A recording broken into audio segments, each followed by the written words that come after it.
Programa Maravilha de hoje vai falar sobre mulheres que escrevem sobre mulheres. Não perca, fique conosco.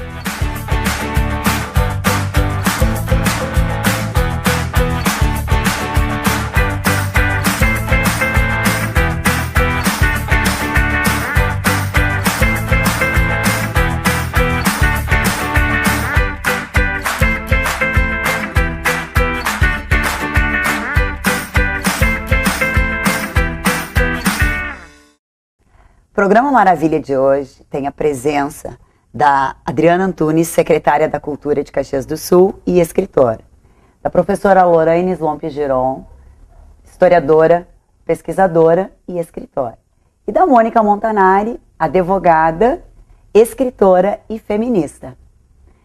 Nossa temática é mulheres que escrevem sobre mulheres. Adriana, como é essa experiência? Bom, a gente até brincava aqui antes, né, se a gente nasce feminista, se a gente nasce com esse pensamento, e que contexto é esse que permite com que a gente consiga também se expressar enquanto mulher. Acho que nós caminhamos, ainda falta muito, mas já caminhamos, já temos uma certa caminhada no sentido de conseguir se expressar. Eu, logo que entrei na faculdade, acabei direcionando os meus estudos para a questão da teoria de gênero. Trabalho bastante nesse sentido e com movimentos, e eu acho que a gente precisa realmente resgatar e olhar para esse universo, que é o universo da mulher, e que é um papel político também que se desempenha. Porque quando a gente fala em literatura feminina, é algo que eu sempre falo, né? Escrever sobre mulheres é diferente do que fazer literatura feminina. Porque nos coloca também em posições mais de protagonistas e nos dá mais autonomia. Acho que é um processo que se inicia, já se iniciou, principalmente ali durante o período, né, da Revolução Feminista, mas a gente caminha, mas ainda se precisa caminhar bastante nesse sentido. Mônica. Mas essa questão das mulheres, porque sempre escrever sobre representa a questão do conhecimento, né? Então eu acho que isso que tende a girar. Quando tu escreve sobre mulheres, tu não queres que o teu leitor seja obrigatoriamente uma mulher, mas tu instiga que essa história das mulheres seja conhecida, seja lida e seja vista pela sociedade. Ou seja, tu dá visibilidade para as mulheres, que eu acho que isso é importante. Porque a gente sempre ficou no segundo plano. Nós mulheres, ficamos no segundo, no terceiro, no quarto plano. Então, quando tu escreve sobre mulheres, tu está dizendo que elas são importantes, como a Adri falou, protagonistas da sua história. Lorraine, professora. Olha, eu nunca escrevi sobre mulheres. Eu comecei a escrever sobre tantas coisas, mas sempre foi a história regional o meu foco, né? Trabalhei sobre o fascismo aqui, fiz um doutoramento sobre isso. Trabalhei sobre agricultura familiar, sobre economia familiar. E a história das mulheres começa muito tardiamente na minha vida. E começa muito no início da minha vida, quando recém eu nasci na Forqueta. Meu pai era diretor da cooperativa e todas as mulheres trabalhavam no engarrafamento. E eu ia de manhã cedo com meu pai para a cooperativa e ficava conversando com as mulheres. E elas trabalhavam enlouquecidamente lavando garrafa, colocando vinho naquelas máquinas, né? E eu ficava com elas. Quando eu vim para a cidade, fiquei sabendo que as mulheres não trabalhavam. Como a minha avó trabalhava na agricultura e no comércio, que eles tinham uma casa de comércio. Como todo mundo trabalhava em tudo, para mim foi um espanto saber que as mulheres não trabalhavam. E quando chegou o momento de pensar escrever um pouco sobre a mulher na história regional, eu me voltei para as minhas raízes, né? Então eu trabalhei a questão da dominação e de subordinação da mulher, na pequena propriedade, que eu acho que é uma coisa notável. E esse é um ponto. E outro ponto que eu trabalhei com a professora Heloísa Bergamaschi, a mulher e o trabalho, a mulher sozinha, as mulheres proprietárias, histórias de vida. Foi uma coisa que me deu uma alegria imensa, porque eu trabalhei, eu procurei cerca de 70 mulheres e consegui fazer 17 ou 18 histórias de vida, né? Porque ninguém se lembra das suas avós. Incrível. Todo mundo lembra dos avós homens, e as avós mulheres ninguém lembra. Então eu comecei a trabalhar essas histórias de vida e, para meu espanto, nas famílias ninguém conhecia a história delas, né? Então, resgatar essas poucas histórias de vida que eu consegui foi quase um milagre, né? Porque realmente... E outra coisa que eu descobri. quando uma mulher era forte, tinha um filho fora do casamento, os filhos se recusam a falar da mãe como se ela fosse uma prostituta. Né? Isso é uma coisa trágica, porque são essas mulheres fortes que carregaram essa colônia para frente, né? E os filhos não quiseram falar, eu queria morrer, eu queria morrer. Essa mulher que tanto eu admiro, eu não consegui escrever a história dela. Né? E não digo o nome, porque se eles têm vergonha, por que eu vou falar, né? Na verdade, essa vergonha também, porque a gente está falando aqui da questão do empoderamento, do conhecimento, do falar sobre mulheres, escrever sobre mulheres, e também aqui entrar na questão do prazer do feminino, que foi negado durante todo o tempo, né? Que essa mulher teve a coragem de ir, e durante muito tempo, como na literatura, as mulheres não apareciam, não eram protagonistas, não podiam ser a dona de sua história. Né? Bom. Tinham que se sujeitar àquelas relações completamente de completa submissão. Tu fez a história... A subordinação. Escreveu, Exatamente. E engraçado que toda a nossa cultura é grega. Eu acho que é romana, mas todo mundo fala que é grega. Não, eu acho que muito mais... Muito mais romana para mim.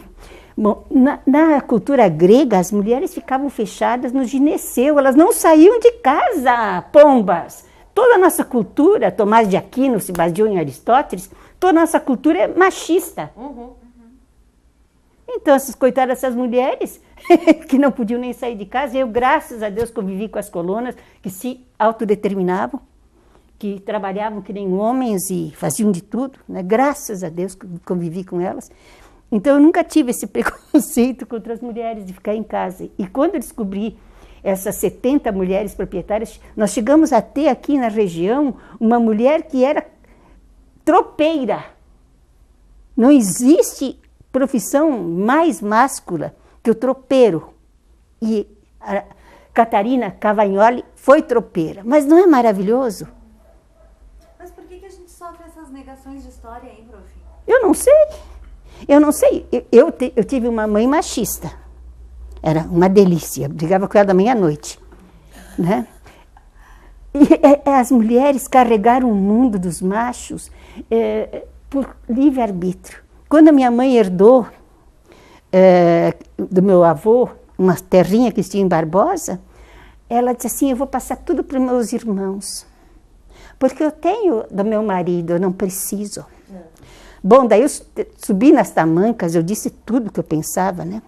E a minha mãe achava que aquilo estava certo. Então, a nossa região teve dois tipos de mulher. As mulheres que se determinavam e as mulheres machistas. E essas são a maioria. Gurias, como essa questão que a prof. Lorraine está colocando das mulheres machistas, como é que vocês veem essa questão? As mulheres são machistas ou há uma falta, na verdade, de oportunidades? Como é que essa questão se coloca? Não é falta de oportunidade, é opção. Elas acham que fazer com que os machos se sintam melhores que nós, mulheres, isso dava para elas força. Força sobre o marido, força sobre os filhos. Proteção para o homem. Né? Quando nascemos nós 3 filhas, a minha mãe ficou absolutamente escandalizada. Ela me criou como homem, né, para ver se eu virava homem, não virei. Mas a minha mãe era a rainha das machistas. Eu acho que essa visão delas é para gratificar o homem. Mas, na verdade, tem essa questão assim, ó, nós estamos numa sociedade machista ainda. Senão... E a mulher só reproduz o que já conheceu. Então, ela nunca foi, ela não sabe ser de outra forma. Eu acho que a gente também tem que ser... O poder sempre foi dado ao homem. O espaço público era do homem, o trabalho era do homem. O poder sempre foi concedido ao homem pela mulher, porque a mulher é mãe. Se eu tivesse filhos machistas, eu matava. Mas talvez, prof. Lorraine, o seu filho não seja machista? Nenhum dos meus 2 filhos. Porque a senhora não é machista, então a senhora claro, não... mas a minha mãe era machista, eu não nasci machista. Mas acho que tem uma questão de consciência, eu acho também, né? De tomada de consciência. Sim, é alienação completa. Alienação completa. Uma saída da alienação, uma tomada de consciência. Exatamente. Que eu acho que é o que os movimentos hoje trabalham bastante.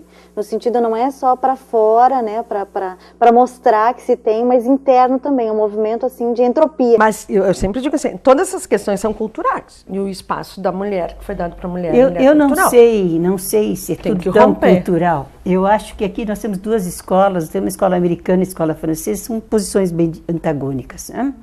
Eu acho que se eu digo que tudo é cultural, eu estou simplificando. Tem muito genético. Nós nascemos mulheres e nos criamos mulheres, diz a Simone de Beauvoir. Nos criamos. Nos criaram mulheres, muito bem, mas nós nascemos mulheres. E esse nascer mulher é uma coisa muito importante, tão importante que nós somos as únicas que fazemos filho. Que temos filho na nossa barriga e reproduzimos. E isso os homens não perdoam. Nós somos punidas porque nós somos as reprodutoras da vida. Os homens são reles espermatozoide. Pouca coisa, pouca participação. Nós fazemos os filhos. E isso eles não perdoam. Então tem a ver esse aspecto também, que é a questão de ser mulher. E não adianta dizer que não é, que é Só cultural, estar. não é cultural, é genético também. Mas a Também. posição que a mulher ocupa na sociedade, ela é cultural. Isso que eu quero dizer, esse espaço do público, do privado nessa questão. Em termos, se tu não tivesse filhos, tu teria outro espaço. Porque, na verdade, todas as profissões que a mulher escolhe, desde ser professora, desde ser cozinheira, desde ser costureira, tudo decorre da vida, reprodução do que ela já tinha da do vida, espaço da privado. vida dela. Não, da vida genética dela, que é ser mãe. Eu acho que isso aí ninguém só pode... um continuismo? Não é continuismo, não. Eu acho que nós temos um papel claramente posto, geneticamente. E culturalmente, daí tu escolhe. Eu acho que nós temos liberdade, nesse ponto, sigo Simone de Beauvoir. Seria o papel da mulher e o papel da mãe. E daí, se tu não reproduz a mãe, tu tem um espaço diferenciado na sociedade. E não, pode ser mãe e ter espaço diferenciado. Tá. É só isso que eu não tinha... É junto. Só eu digo que geneticamente nós não escapamos, né? Isso aí, só. E as mulheres trans, agora eu fiquei pensando nelas também, né? Os homens trans. Ah, bom, mas isso... Eu, nesse caso, eu não consigo nem entender, nem opinar. Mulheres, nós vamos para um breve intervalo, continuamos com a nossa discussão no próximo bloco.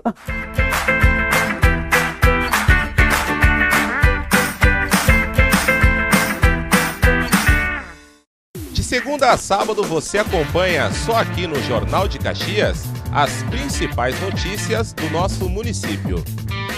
Aqui você tem informações sobre segurança, saúde, economia, esporte. O Jornal de Caxias é sempre às 8 horas da noite. TV Caxias, a TV da comunidade.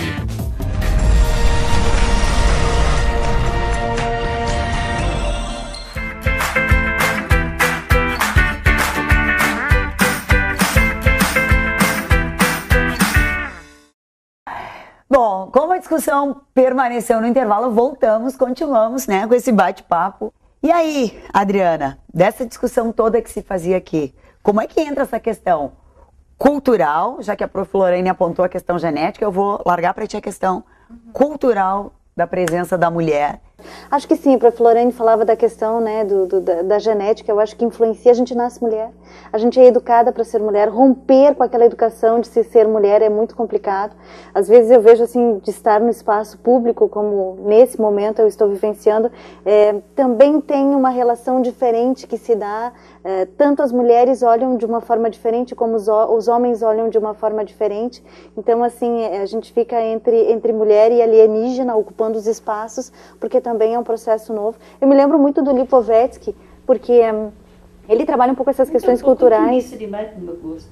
Mas ele trabalha um pouco essas questões, ele coloca, né, que a gente sempre acaba voltando para a questão da beleza, que era o que a gente falava antes, né? Sempre tem algo que vai nos linkar à questão da pureza, da beleza, desse sexo que a gente tem enquanto nasce e que a gente é definido, né, geneticamente por conta disso.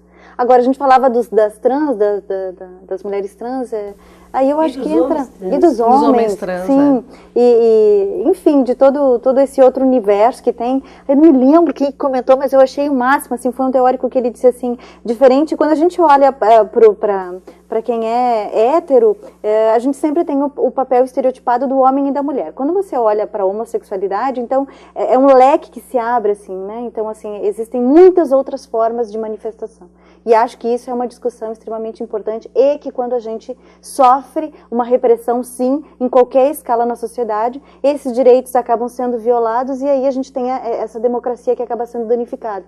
Então, poder parar, olhar para isso tudo, para esses movimentos, para essas situações que se impõem na sociedade, que sempre teve, mas que agora talvez esteja aparecendo mais, e buscar a compreensão é fundamental. Na verdade, o que eu vejo assim, ó, dentro do movimento social, a gente teve um período de ascensão e um período de acomodamento, né? Porque a gente achou que tinha alcançado algumas conquistas e tal. E nesse momento histórico, não vou nem colocar essa questão, o momento político, porque o movimento político é resultado do movimento econômico, que é resultado do movimento histórico, e a gente não pode não linkar as coisas, né? E ele está retraído de novo. Não sei se você lembra quando começou a crise na Europa, a primeira coisa que apareceu, a oportunidade, as mulheres voltam a trabalhar em casa como se fosse uma novidade no trabalho, essas questões. Era a mulher voltando e novamente abrindo mão do seu espaço público. Então tem essas questões todas que começa a retrair. Porque daí tem aquele livro que eu acho ótimo, que eu não vou me lembrar o nome da escritora, é XY, a crise da identidade masculina, que coloca qual é o papel do homem no século XX. A partir daí começou a crise. Porque a mulher começou a ascender e ocupar outros espaços, e o homem que só conhecia aquele espaço de provedor ficou perdido, entendeu? Então eu acho que a grande discussão agora é deste masculino, e daí esse masculino vem com toda a sua carga de poder, e vem atropelando, porque ele não se readequou. Então as mulheres vieram num crescente, daí quando os homens perceberam que estavam perdendo o poder, ao invés de sentar para negociar, né? Eles vieram atropelando, e eu acho que este é o momento que a gente está vivendo. Porque, como a política é um espaço masculino, e a gente não consegue adentrar, e como a Adri estava falando, tu ainda é visto como alienígena, seja no espaço público, qualquer espaço político, dentro da OAB, dentro do sindicato, sabe? A gente é visto como alienígena, as mulheres são exceção. Então, esse espaço, que é político, que é masculino, ele vem e diz, fica em casa, a gente não quer saber de ti. E os movimentos sociais têm que se reorganizar todos. É como se nos momentos de crise esse espaço fosse destinado para os homens. Então a mulher é a mão de obra que pode exatamente, entende? Sobrar. Então ela não é necessária nesse momento. Tu tem que te reorganizar, os movimentos sociais todos, o movimento de mulheres especificamente, tem que se reorganizar. Em primeiro lugar, eu gostaria de lembrar a Primeira Guerra Mundial. Morreram cerca de 30 milhões de homens. Segunda Guerra Mundial, morreram 120 milhões de homens. Morreram algumas mulheres, morreram, mas são minoria. Foram os exércitos que morreram. 120 milhões de homens. Só a União Soviética perdeu 20 milhões de homens. Vamos pegar a Guerra do Paraguai. Morreram 2 milhões de homens dos 2 milhões de homens existentes no Paraguai. Tá? São os homens que morrem. Nas guerras, basicamente. Sim. Sim, são os homens. No momento em que os homens faltam, as mulheres assumem.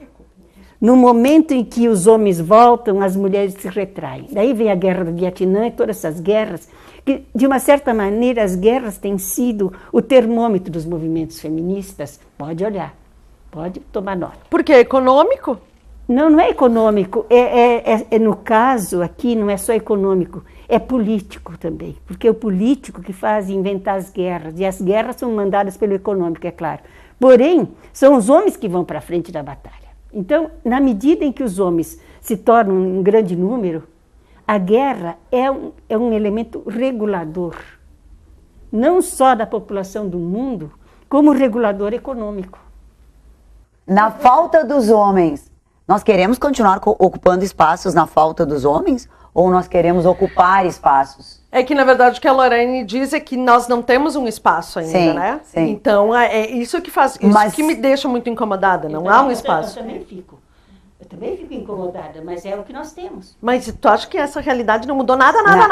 Eu acho que muda em termos, Olha, por exemplo, a liberdade sexual da mulher conquistada desde a década de 60 e com a pílula é uma coisa absolutamente nova, que antes não existia. Então eu acho que isso é um espaço que se conquistou e que as mulheres hoje andam transando mais que os homens e se acham o máximo por causa disso. Na verdade, as coitadinhas entraram no bonde errado, mas tudo bem. Lorraine, tu me lembraste que o Machado de Assis diz que as mulheres ocuparam um espaço e usaram exatamente o da perversidade masculina na sua lógica. Sim. Eu tenho muita coisa que eu acredito da Capitu, sabe? Eu acho que nós temos muito de Capitu. Infelizmente, não vamos endeusar as mulheres. Sim. Essas mulheres que eu estudei, e vamos voltar ao assunto das mulheres, que eu acho que isso que é importante, essas mulheres que eu estudei, elas eram essencialmente femininas. Essas 70... As 70 que eu consegui acompanhar, eram extremamente femininas. Elas ocupavam o espaço dos homens, e no instante que elas ocupam o espaço dos homens, elas se tornam homens. Infelizmente, o modelo da liberdade das mulheres proprietárias nossas aqui da região é o homem. Então, elas reproduzem o que os homens faziam. Então, é uma questão da alienação.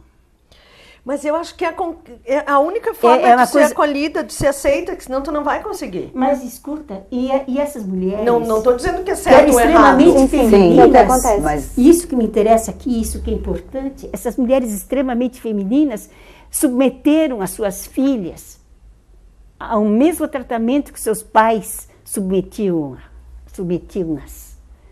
É uma coisa horripilante. Sim. Mônica, isso que tu disseste me lembrou a críticos literários que dizem que a Cecília Meirelles foi a poetisa possível, preenchendo um espaço poético existencial de uma sociedade patriarcal, machista e conservadora. Então ela fez uma poesia possível, senão isso não seria permitido. Né? Então eu acho que tem essa questão que eu sempre falo quando as pessoas... A Safo estava um pouco mais atrás, na época do Gineceu, e olha, e aprontou. Mas também na poesia. Quebrou tudo. Veio quebrando tudo. O que eu penso nessas questões que eu sempre falo? Quando tu vai para um espaço, num primeiro momento, tu acaba perdendo a tua identidade, né? Tu vai se adaptar àquilo que está ali para ser acolhido. Que é a questão lá da tragédia grega. Os maiores medos do homem, a loucura, a solidão e a morte.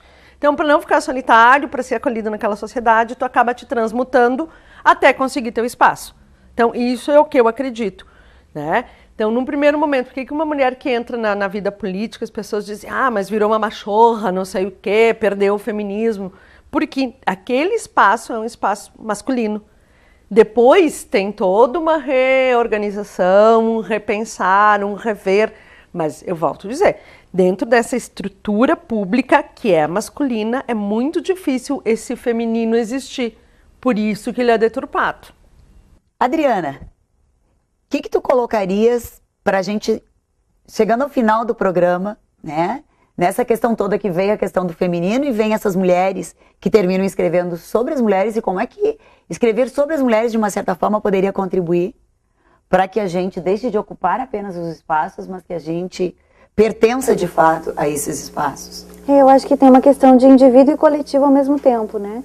Ou seja, a mulher ter essa tomada de consciência, dar-se conta do papel que ela tem, conseguir se constituir enquanto indivíduo, enquanto sujeito, mas ao mesmo tempo trabalhar com aquilo que a sororidade mesmo trabalha. Quer dizer, a gente precisa também olhar para esse coletivo, trabalhar juntas e sempre, né? Acho que os movimentos, aquilo que a Mônica falou, os movimentos precisam sim de uma revitalização e eu acho que quanto mais a gente buscar conhecimento e buscar estar próximo, isso vai nos ajudar. Eu tinha um monte de perguntas, inclusive para a Prof. Lorraine, porque o Domênico De Masi, eu só vou deixar, tá? Certo. O Domênico De Masi esteve aqui em Caxias do Sul e ele estava falando a respeito de que nos próximos 30 anos quem vai estar dominando a sociedade serão as mulheres, porque intelectualmente nós estamos, né, numa corrida muito acelerada. E aí, como é que a gente vai lidar com a sociedade? Eu acho que isso é verdade. Quando eu comecei a lecionar, há 50 anos atrás, as mulheres eram minoria absoluta. E cada vez mais os homens entram antes no mercado de trabalho e estudam menos e as mulheres estudam mais. Então, eu acho que essa é a tendência.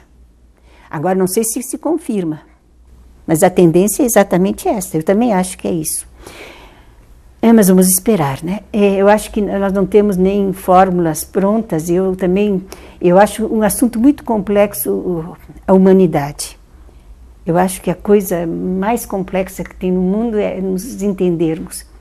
E quanto mais nos entendermos enquanto mulheres, né? Eu acho muito difícil. E eu vejo avanços, sim. E vejo também que a mulher está marchando, não digo para o poder, porque o poder é algo que estimula os homens. Nós amamos a liberdade, amamos o amor.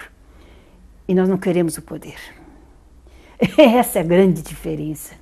Os homens querem o poder através da violência. Está aí a política que não nos deixa mentir. É só fazer uma análise dos personagens que estão postos para nós. São maravilhosos. Não tem nenhuma mulher entre eles. Eu estou tão dignificada por ser mulher. Mônica, e aí? Na verdade, eu sempre fico pensando nos movimentos sociais nesse momento e essa reorganização que tem que ter. Mas a questão, assim, mulheres que escrevem sobre mulheres, eu acho que a gente tem que ter muito mais escrita, porque tudo isso que a Lorene estava falando, eu fiquei pensando de quanta coisa que não nos é alcançada e não nos é passada, né? Porque a gente acaba ficando adstrito a alguma área que a gente está fazendo, ou alguma pesquisa. Claro que a gente não vai conseguir ler, não vai conseguir ler tudo que a Lorene leu, não. Se quiser, vai conseguir, né? Mas assim, talvez não é. Eu acho que agora não tem acesso, essa questão do acesso, essas questões todas que nos incitam. Então, escrever sobre mulheres, divulgar a escrita sobre mulheres, sabe? Possibilitar que as pessoas tenham acesso a essas escritas. Eu acho que a gente está entrando num momento, já está no momento de informatização, onde as coisas estão mais acessíveis. E eu acho que isso tem que ser abordado, tem que ser falado, tem que ser divulgado, para que a gente fale sobre mulheres, escreva sobre mulheres e saiba quem somos nós mulheres, porque talvez essa seja a questão, quem somos nós mulheres, e não um objeto de consumo, e não, sabe? Eu queria só colocar 2 pontos ainda. Em primeiro lugar, a mulher se macaqueia de mulher. Mas será que ela sabe? Por isso que eu digo. Eu não sei. Eu não sei. Marcantes que a gente Essa macaquice de mulher é que nem índios se fantasiando com penas, aqueles tinham uma cultura. As mulheres que se fantasiam, se maquiam, se tornam outras, eu acho uma coisa extremamente degradante, né? Então esse é um elemento que eu acho que as mulheres não estão acordando.